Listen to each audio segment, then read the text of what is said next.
Губењето на чувството за мирис и вкус е чест симптом кај пациентите кои се заразуваат со коронавирус. За разлика од обичните настинки или алергии кои може да ги намалат овие сетила, ковидот целосно ги блокира. Иако во однос на покачена температура, болки по телото, отежнато дишење, ова се смета за полесен симптом, сепак создава непријатност, а може да предизвика и проблеми во исхраната.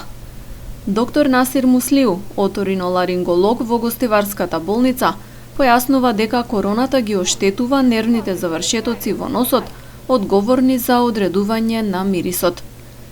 Повеќето ќе почнат да ги чувствуваат мирисите нормално после неколку денови, но кај одреден процент пациенти се случува сетилото да остане пореметено и со месеци. Тој нерв е одреден за одредување на мирисот.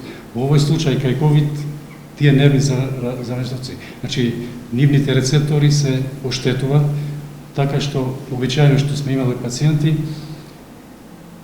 третиот, четвртиот ден од ковид симптомите се јавува и губење на мирис, така названа аносмија, али кај веќина од тие болни за 7 или 10 дена се враќа.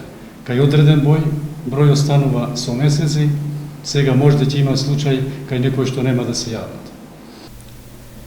За пациентите на кои не им се вратил мирисот подолг период по оздравување од заразата, лекарите препорачуваат внес на витамин Е и неколку неделно користење на спреј за нос со кортикоиди. Интересно и специфично е што лекарите имаат и примери на пациенти кај кои ковид предизвикал промени во доживувањето на пријатен и непријатен мирис. Нешто што претходно им мирисало убаво, по прележување корона не можат да го поднесат.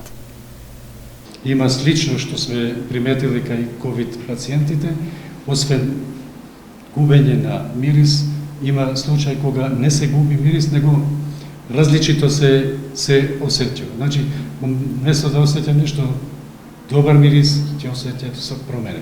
И ова исто прави кај ваквите пациенти се подобрува станието.